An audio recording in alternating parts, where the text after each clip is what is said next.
काय तुम्हाला चार चौघांमध्ये हसताना बोलताना अनकम्फर्टेबल फील होतंय? तुमची स्माईल कॉन्फिडंट नाही आहे? नमस्कार. हा व्हिडिओ नक्कीच तुमच्यासाठी आहे.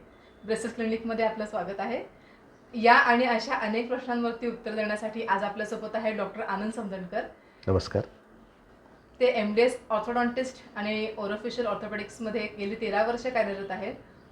महाराष्ट्रातल्या अनेक जिल्ह्यांमध्ये ते कन्सल्टिंग ऑर्थोडॉन्टिस्ट म्हणून काम करत आहेत. तसंच पुण्यामध्ये त्यांचं स्वतःचं क्लिनिक आहे. सर, ऑर्थोडॉन्टिक ट्रीटमेंट म्हणजे काय? ऑर्थोडोंटिक ट्रीटमेंटमध्ये काय करतो आपण? दातावरती प्रेशर देतो. आता दातावरती प्रेशर दिल्यानंतर काय होतं, ज्या डायरेक्शनला आपण प्रेशर दिलेलं आहे त्या डायरेक्शनमध्ये दात हा मूव्ह होतो.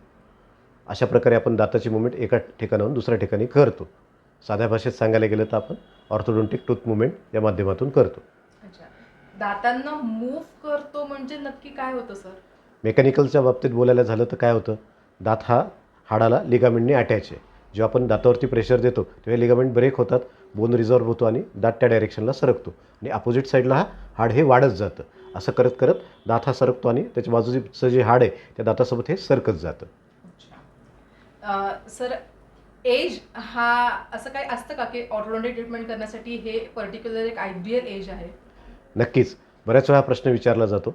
बऱ्याच वेळा काय होतं की लहान मुलांसाठी ट्रीटमेंट पॅरेंट जेव्हा घेऊन येतात लहान मुलांना, त्यांनासुद्धा असं बॅक ऑफ द माइंड वाटतं की या वयात मला पण ट्रीटमेंट करता येईल का? असं नक्कीच होतं. 50व्या वर्षी 55व्या वर्षी जेव्हा पॅरेंट येतात तेव्हा त्यांना असं वाटतं की आता मुलांची ट्रीटमेंट करायची, आमच्या वयातसुद्धा शक्य आहे का? याचं साधं उत्तर असं आहे की जोपर्यंत दात आणि दाताभोवतीचं जे हाड आहे, लिगामेंट्स आणि हिरड्या या हेल्दी आहेत तोपर्यंत दाताची मुवमेंट कुठल्या डायरेक्शनला पॉसिबल आहे.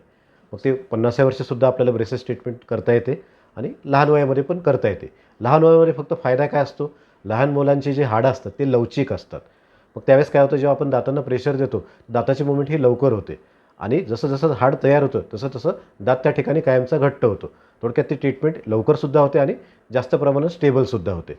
त्याच प्रकारे जेव्हा आपण मोठ्या माणसांमध्ये ट्रीटमेंट करतो त्यात इतर चॅलेंजेस जास्त प्रमाणात असतात. बऱ्याचदा त्यांचे रूट कॅनल झालेले असतात, बरेच दात तुटलेले असतात, त्यांच्या फिलिंग केलेले असतात, बऱ्याचदा त्यांना कॅप लावलेले असतात. मग बऱ्याचदा वेळेस हिरड्यांची झीज झालेली असते, हाडाची लेवल खाली गेलेली असते. मग अशा वेळेस काय होतं की फोर्स तेवढ्या प्रमाणात आपल्याला लावता येत नाही. त्या ठिकाणी आपल्याला प्रत्येक केसप्रमाणे त्याचं कॅलिब्रेशन करायला लागतं. त्यामुळे जो कालावधी आहे तो प्रत्येक पेशंटमध्ये व्हेरी करतो. म्हणजे मेडिकल कंडिशन सुद्धा याच्यामध्ये हो, include होतात का? डायबिटीजमध्ये, थायरॉईडमध्ये बरेचसे लोकांना मायग्रेन पण असतो. मग ते रोज औषध गोळ्या किंवा आठवड्यातून त्यांना मेडिसिन्स घ्यायला लागतात. मेडिसिन घेतलं की त्या ठिकाणी इन्फ्लॅमेशन ब्लॉक होतं, दाताची मुवमेंट कमी होते. थोडक्यात ज्या ज्या मेडिकल कंडिशन आहेत त्या त्या कंडिशनप्रमाणे आपल्याला ट्रीटमेंट ही करायला लागते. त्याप्रमाणे कालावधी हा डिफर करतो. म्हणजे मला वाटतं age is just a number, yes, पण येस. तरी सुद्धा लवकरात लवकर ट्रीटमेंट केलेली ही कधी फायदेशीरच ठरणार आहे आपल्यासाठी. नक्कीच. आता जसं की आमची इंडियन ऑर्थोडोंटिक सोसायटी आहे, तसंच अमेरिकन असोसिएशन ऑफ ऑर्थोडोंटिस्ट आहे. ते रिकमेंड करतं की वयाच्या 6व्या वर्षी साधारणतः मुलाची ऑर्थोडोंटिक व्हिजिट असायला पाहिजे. याच्यामागचं कारण काय? प्रामुख्याने जसं जसं परमनंट दात यायला चालू होतात, तर बऱ्याच वेळा काय होतं, दुधाचे दात पडत नाहीत. ते मागच्या बाजूने आलेले असतात. पॅरेंट्सला ते नोटीस झालं तर ठीक आहे, नाही तर काय होतं, येणाऱ्या दाताची डायरेक्शन ही डिफ्लेक्ट होते आणि कॉम्प्लिकेशन वाढतं. जर त्या कमी वयात आलं तर प्रिव्हेन्शन ही प्रोसिजर होऊ शकते. करेक्शन जर टाळायचं असेल तर आपल्याला प्रिव्हेन्शन हे महत्त्वाचं आहे. कमी वयात जर पेशंट आले तर आपण काय करू शकतो, जे दातं तिरपे येत आहेत आणि दातं जे तयार झालेले आहेत त्याच्यावरची दुधाचे दात आपण काढून टाकू शकतो. तर त्याप्रमाणे ते दातं त्या ठिकाणी आपोआप अलाईन होऊ शकतात. जर वेळ जास्त प्रमाणात दिला तर त्या ठिकाणी काय होणार की कॉम्प्लिकेशन वाढणार. मग त्याला करेक्शन फेजमध्ये वेळ जास्त प्रमाणात लागणार. आणि मला असं वाटतं की या यंग एजमध्ये जेव्हा पेशंट येतात त्यावेळेस तो नक्की बोन डिफेक्ट आहे का टूथ मध्ये डिफेक्ट आहे हे सुद्धा आपण रेकग्नाइज करू शकतो नक्कीच, का? नक्कीच. आता काय होतं की बऱ्याचशा पेशंटच्या किंवा बरेचसे तुम्ही लोकं बघितले असतात, त्याच्यामध्ये छोट्या मुलांमध्ये हे वरचा जो भाग आहे तो असा पक्ष्याच्या चोचीसारखा बाहेर दिसतो, आतमध्ये दिसतो किंवा बऱ्याच वेळा खालचा भाग असा बाहेर दिसतो. तर हे जे हाडाचे डिफेक्ट आहेत हे एका विशिष्ट वयापर्यंत आपल्याला करेक्ट करता येतात किंवा ट्रीट करता येतात. ट्रॅक्शनच्या माध्यमातून, ओरोफेशियल ऑर्थोपेडिक्सच्या माध्यमातून, मायोफंक्शनल अप्लायन्सेसच्या माध्यमातून आपण काय करू शकतो, हाडाची ठेवणी एका विशिष्ट वयापर्यंत आपण ही करेक्ट करू शकतो. साधारणतः 13 वर्षा 14 वर्षापर्यंत. आणि बऱ्याचशा फॅक्टरवरती डिपेंड असं एक्सरेमध्ये आपण मानेची मणकी बघतो, इथलं जे हाड आहे आपण एकंदरीत सगळ्या कंडिशन ग्रोथ फॅक्टरचा आपण अभ्यास करून त्या विशिष्ट एक 13-14 वर्षापर्यंत हे हाडाचं जे करेक्शन आहे ते आपण ट्रॅक्शनच्या माध्यमातून करू शकतो. त्यानंतर मग आपल्याला मात्र सर्जरीशिवाय हा पर्याय नाही आहे. अच्छा, म्हणजे योग्य वयामध्ये मला वाटतं कन्सल्ट ऑर्थोडॉन्टिस्ट सोबत केलेलं कधी नक्कीच, नक्कीच. आपल्याला जेव्हा लक्षात आलं की काहीतरी दातांमध्ये आपल्या ठेवणीमध्ये फरक पडतोय, नक्कीच आपण दाताच्या ऑर्थोडॉन्टिस्टकडे आपल्याला दाखवायला पाहिजे.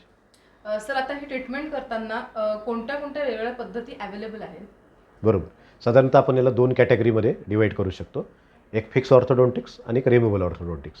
फिक्स ऑर्थोडोंटिकमध्ये आपण काय करतो, दातांना ब्रेसेस लावतो. मग हे ब्रेसेस मेटलचे असू शकतात, सिरॅमिकचे किंवा दाताच्या रंगाचे असू शकतात, बाहेरच्या बाजूला लावलेले असू शकतात किंवा आतल्या बाजूला लावलेले असू शकतात. याच्या व्यतिरिक्त दुसऱ्या कॅटेगरीमध्ये काय येतं, रिमुव्हल अप्लायन्सेस. याच्यामध्ये काय येतं, एक अक्रेलिकची प्लेट असते आणि त्यांना वेगवेगळ्या प्रकारची तारा स्प्रिंग लावलेली असतात. त्यांनी दातांना ढकलून आपण त्यांना करेक्ट करतो. आणि नंतरची जी पद्धत आहे ती अलायनर्स, रिमुव्हलमधला जो प्रामुख्याने भाग आहे तो अलायनर्स. अलायनरमध्ये काय होतं की आपल्याला आपण दाताचं स्कॅन केल्यानंतर आर्टिफिशियल इंटेलिजन्सने आपण त्याचं सॉफ्टवेअरवर करेक्शन करतो. 3D प्रिंटिंगने जे करेक्ट केलेले अलायनर्स असतात ते आपण प्रिंट करतो आणि ते पेशंटला वापरायला देतो. दातांच्यावरती छोटे छोटे अटॅचमेंट्स असतात, जे जेव्हा पेशंट घालतात त्या अटॅचमेंटवर प्रेशर येतं. त्या अटॅचमेंटच्या प्रेशर थ्रू तो दात आपल्याला पाहिजे त्या ठिकाणी मूव्ह होतो. थोडक्यात आर्टिफिशियल इंटेलिजन्स आणि 3D प्रिंटिंग या 2 गोष्टीचा वापर करून शक्यतो अलायनर बनवले जातात आणि ते त्या पद्धतीनं वापरले तर आपल्याला रिझल्ट हे चांगल्या प्रकारे मिळतात. सर आता एवढ्या पद्धती अवेलेबल आहेत. मग आता मी ह्याच्यातली कोणती ट्रीटमेंट चूज करावी हे मला कसं समजेल? नक्कीच. हा बऱ्याच वेळा प्रश्न विचारला जातो की पेशंट काय करतात, शक्यतो आता Google सगळ्यांकडेच आहे. बरोबर आहे. ते काय करतात, इंटरनेटवर जातात, वाचतात. मग ते काय होतं, ते कन्फ्यूज होतात. कारण कुठलीही डिग्री किंवा कुठलंही पोस्ट ग्रॅज्युएशन आणि कुठलंही क्षेत्र हे खूप वास्ट आहे. त्याच्यातला अनुभव 2 मिनिटाच्या व्हिडिओवरती किंवा आपण रिलाय करू शकत नाही. समजा आज आपण आपला व्यवसाय, आपण मेकॅनिकल इंजिनियर आहोत किंवा तर आपल्याला नक्कीच मेडिकल विषय तेवढंसं आपल्याला त्या क्षेत्रातलं ज्ञान नसतं किंवा मेडिकलवाले आम्ही जे लोक आहोत त्यांना त्या क्षेत्रातलं ज्ञान तेवढ्या प्रमाणात नसतं. त्यामुळे 2 मिनिटाच्या 5 मिनिटाच्या व्हिडिओवर आपण जायला नको. त्याच्यासाठी स्पेशालिस्ट आहेत, त्यांनी खूप वर्ष अभ्यास केलेला आहे, त्यांचा अनुभव आहे, त्यांनी केसेस ट्रीट केलेले आहेत, त्यांनी रिझल्ट बघितलेले आहेत, त्याच्या मागचे सगळे ॲस्पेक्ट बघितलेले आहेत. तर डेफिनेटली तुम्ही ऑर्थोडोंटिस्टकडे यायला पाहिजे. आता तुमच्या दातांमध्ये करेक्शन किती गरजेचं आहे. आता समजा दातांमध्ये थोड्या प्रमाणात फटी आहेत, तर काय होऊ शकतं, त्याचा कालावधी हा कमी राहू शकतो. मग तुम्ही काय करू शकता, अलायनर पण लावू शकता, ब्रेसेस पण लावू शकता. पण तुमचे दात फार जास्त प्रमाणात कॉम्प्लिकेटेड आहेत, दातांचं रोटेशन जास्त आहे, दात खूप पुढे आहेत, अशा केसेसमध्ये आपल्याला काय करायला लागतं, हा जो फोर्स आहे तो आपल्याला ब्रेसेसच्या माध्यमातून अप्लाय करायला लागतो. कारण त्याचं प्रेशरचं जे हे असतं, प्रेशरचं जे लेवल आहे आणि जे जास्त प्रकारचे मुवमेंट आहेत ते ब्रेसेसमध्ये करणं एकाच वेळेस जे पॉसिबल आहेत. अलायनरमध्ये मुवमेंट या टप्प्याटप्प्याने करायला लागतात. ब्रेसेसमध्ये मात्र आपण बऱ्याचशा मुवमेंट या एकमेकांसोबत कोऑर्डिनेट करू शकतो. मग हा जो विषय आहे की आपण नेमकं काय वापरायला पाहिजे, डेफिनेटली जेव्हा तुम्ही स्पेशालिस्टकडे जाता ते तुमचे रेकॉर्ड्स घेतात, त्याचा अभ्यास करतात आणि त्याच्यावरून तुम्हाला सजेशन देतात. त्यामुळे लक्षात घ्या, ब्रेसेस असो, अलायनर्स असो, याचं जे डिसिजन आहे की तुम्हाला कुठल्या प्रकारचे लागतं, हा कॉल हा तुमच्या ऑर्थोडोंटिस्टचा आहे. हा तुमचा कॉल नाही. नक्कीच तुम्ही तुमचे एक्सपेक्टेशन सांगू शकता, त्याप्रमाणे ते ऑर्थोडोंटिस्ट त्याप्रमाणे तुम्हाला गाईड करू शकतात. बरोबर आहे. म्हणजे मी माझे सजेशन देऊ शकते, पण कधीही ऑर्थोडॉन्टिस्टचं ऐकलेलं कधी नक्कीच स्पेशालिस्टचं प्रमाण आपल्याला जायला पाहिजे. सर आता ऑर्थो ट्रीटमेंट करताना म्हणजे ब्रेसेसची ट्रीटमेंट करताना प्रत्येक वेळेस दात हा काढावाच लागतो का? असं नक्कीच नाही आहे. आता काय होतं की बऱ्याचशा केसेसमध्ये दातांची गर्दी असते किंवा जास्त प्रमाणात पुढे असतात. आता आपल्याला दात तर मूव्ह करायचे, दात मागे न्यायचे, गर्दी कमी करायची, तर आपल्याला जागा लागणार. बरोबर. तर जागा मिळवण्याच्या पद्धती आहेत. सगळ्यात महत्त्वाचं एक पहिली पद्धती दाताला एक्सपांड करणं. ओके. आता ती लिमिट संपल्यानंतर दाता आपल्याला एक्सपांड करता येणार नाहीत. त्याच्यानंतर मग आपल्याला काय करू शकतो, जी दातं मोठे आहेत त्यांचा आकार आपण कमी करू शकतो, ज्याला आपण IPR म्हणतो. जसं अलायनरमध्ये मोस्ट कॉमनली आपण IPR वापरतो. आता एखाद्याचे दात खूप जास्त प्रमाणात पुढे आहे आणि दाताला मागे जागाच नाही, तर आपल्याला दात काढण्याशिवाय पर्याय नाही आहे. थोडक्यात जागेची रिक्वायरमेंट जेव्हा जास्त असते तेव्हा आपल्याला दाताची काढायची गरज ही जास्त प्रमाणात पडते.